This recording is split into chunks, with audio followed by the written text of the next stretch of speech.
नमस्कार. मला एक म्हणजे इथला नॉर्मली फ्रेंड मला बोलला की तू आजकाल जी व्हिडिओ करायला लागलास त्यामध्ये तू सूरज आणि दीपिकाबद्दल जास्त बोलतोयस किंवा हे ते दीपिकांचा काय फॅन फॉलोअर्स आहे त्यामुळे त्यांना सपोर्ट करतील. सूरजचं तुम्ही असं काय म्हणता त्याला एक हेल्पिंग हँड असल्यासारखं तुमचं हे होतंय. मग ही खास व्हिडिओ त्याच्यासाठी आहे. ज्यानं मला विचारले ना, माझा मित्रच आहे, तुम्हाला बोलला तर त्याला काय सांगायचं आहे की पहिला ना तुम्ही ही व्हिडिओ बघा. त्याला असं बघून मला कसं वाटतं म्हणजे एरवी पिक्चर आपण तेच काम करत असेल बाहेर. तो काल मला म्हणला, दादा मला लय वाईट वाटतं, मी वर झोपतो तुम्ही खाली झोपताय. भले त्याला गेम नाही कळला पण त्याला माणसं कळली. बघितलं सा, त्या सूरजला काही समजलं नाही. त्याला एक कॅप्टननी काम दिलं, त्यानं त्याच्या मनानं ते काम पूर्ण केलं. आणि मी असं काम करणारा कुठल्याही म्हणजे मराठी नाही हिंदी बिग बॉसमध्ये सुद्धा कोणी बघितलं नाही. आणि फक्त स्वतःची बॅग उचलण्यासाठी पायडदानी केला 10 वेळा सांगतात तरी सुद्धा ती म्हणजे मी पाहिजे तेव्हा उचलेन, ते माझ्या मी बघून घेतो म्हणून. म्हणजे किती किती फरक आहे बघितलं सा त्या सूरजच्यात आणि निकीच्यात किंवा बाकीच्यांच्यात. इव्हन मी म्हणतोय सूरज बाकी सगळे असतील. त्यानंतरनी निकी आणि जान्हवीने मिळून तुम्ही आर्याला टार्गेट केलेलंच आहे. त्यात तिला नक लागलं, ती रडली जाऊन काही असेल, पण एक खेळ होता, तुमचा हात लागला असेल, तुम्ही तिथं तिला बघणं किंवा बोलणं तुम्ही तिच्याकडे लक्ष पण दिलं नाही. आणि तुम्ही जाऊन काय करायला लागले, निकी काय करायला लागली. आता तिचं नाव काय आहे, आयाज आर्या. आर्या म्हणून एक मुलगी आहे, ती मला म्हणते माझं नख इथे लागलं, पण माझं नख हे आर्टिफिशियल आहे आणि हे अॅक्रेलिक आहे, त्यामुळे मी दाखवते एक डेमो करून.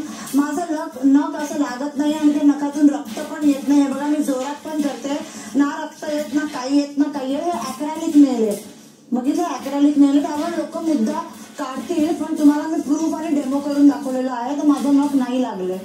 बघा हे तेल आहे, हे कसं वापरायचं, हे ना काय होत नाही. हे नुसतं असं घेतलं इथं लावलं, बघा काय झालं का, हे झालं का, काही होत नाही. एकदम नॅचरल आहे. तुम्ही कसंही वापरा, काहीही करा, लावा ताकद, कसं पण वापरून काहीही करा, तुम्हाला अजिबात काय होणार नाही.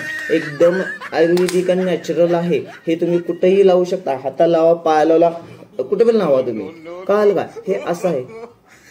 हे एसटी मध्ये आपण एसटी मध्ये चढल्यानंतर एखादा माणूस येतो की नाही, हे बघा ते बघा, कॅलेंडर बघा, तेल बाटली बघा, हे विकायला येतो ना, हे तुझं तसं झालं. तुला काय गरज आहे, तुझं न काय करली काय, हे आहे सगळ्या गोष्टी तुला सांगायच्या आहेत काय. बात सही आहे. दौडा तर पडता है. मग ही अशी तुम्हाला कंटेस्टंट चांगली वाटते का.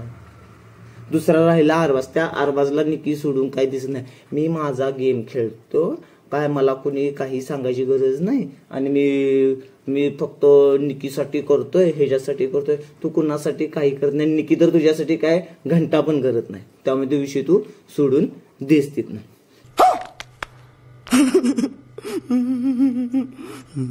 त्यानंतर मी लास्ट टाइम सुद्धा सांगितले की जान्हवी तू जास्त बोलायला लागल्यास, तू अंगात नाही बळण चिमटा घेऊन पळ. तू हे विसरू नकोस की लास्ट वीक मध्ये रितेश दादांनी निकीला तिचे सगळे शब्द आठवून दिले होते. तू कसं बोललीस, काय बोललीस.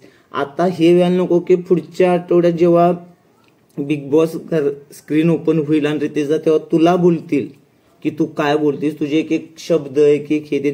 तू एक लहान बाळाची आई आहेस. तू कशी आहे, तुझ्या घरातला बॅकग्राऊंड कसं आहे, तू कशी इथं वागायला लागल्यास. हे असलं कुठलं हे कुठलं वरडणं तुझं. नादा लागू नको, हे करू नको. त्या वर्षातही सिनियर ऍक्टर आहेत, 3 त्यांना पारितोषिक मिळाल्यात, सन्मान मिळाल्या. तू त्याचा अपमान करतेस.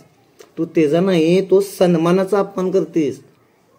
उद्या भविष्यात जाऊन तू सुद्धा हेच करणार आहेस. तुला पण मिळाल्यावर तुझा अपमान केला तुला आवडेल का नाही. तुला आपलं तोंड दिले नुसतं वाट वाट वाट वाट तिथं बडबडायचं. अगं तिथं ट्रेन पकडायची होती, हे असं कापत काय होतीस. तुझं काय बीपीलो झालते, किती फडफडत होतीस. आणि तुझ्या मध्ये तिथनं मधनं शिरून येतोय तो घनश्याम. त्याला जळतय राजातून बुड जळतय मशालीचा. हाय एवढ्यात एक तर तू त्या कॅमेऱ्यात दिसना पण झालायस आजकाल. आणि मध्ये मध्ये येते तुझं काय काम असतं रे मध्ये मध्ये.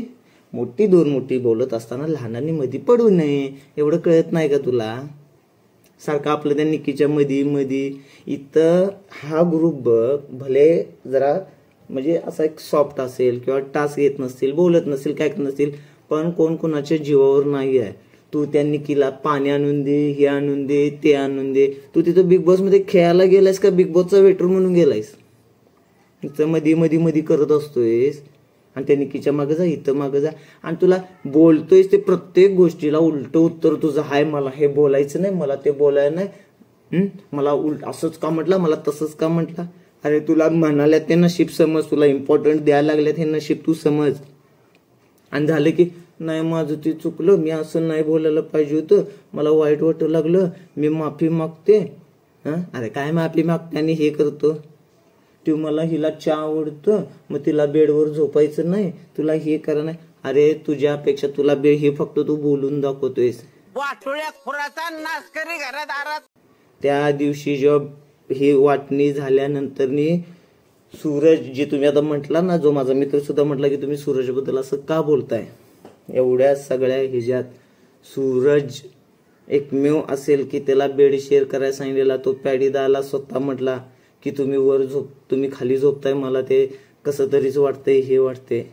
तुम्ही सगळी दिलेली कामं मी का करू, मी करतो, हे करतो. तो एकमेव सूरज आहे जो पूर्ण त्याचं काम इमानदारीने तो स्वतः करतोय. आणि हे तुम्हाला आता वाटून बसून काय वाटत नसेल, बाहेर सगळ्यांना दिसते आणि बाहेर सगळी कुणाला कसा सपोर्ट करणार हे सगळी बघायलाच लागल्यात. आणि घनश्याम, शेवटला तुला सांगतो, तू मागं लागलायस कुणाच्या, डीपीदाच्या. तोंड शिवले काय, ती तुला पुढारी म्हणून तुला रिस्पेक्ट देतात आणि तू ही बोलायची पद्धत झाली काय, आमची अशीच पद्धत असते, आम्ही कोल्हापूरकर असंच बोलतोय. ऐकायचं असलं की नाही सुट, तुझा छोटा पुढारी तिकडं. लय बोललास, लय प्रत्येकाला उत्तर दिलं म्हणून चर्चेत आलं. ह्याला चर्चेत येणं म्हणत नाही, त्याला आबरू काढून घेणं म्हणतात. नाही, चर्चेत येणं, माघारी बोलणं सुद्धा ही चर्चा आहे, पुढे बोलणं सुद्धा ही चर्चा आहे. चर्चेत ये रे, पण चांगल्या येणं ये. तू घाण वागतोयस म्हणून चर्चा ही तुझी घाण झाली आणि किती दिवस आत राहणार आहेस. इव्हन तू कप घेऊन बिग बॉस जिंकून जरी बाहेर आलास तरी हेच कळणार आहे की हेनं फक्त स्वतःचं नाव बाद करून बिग बॉस जिंकलेला आहे.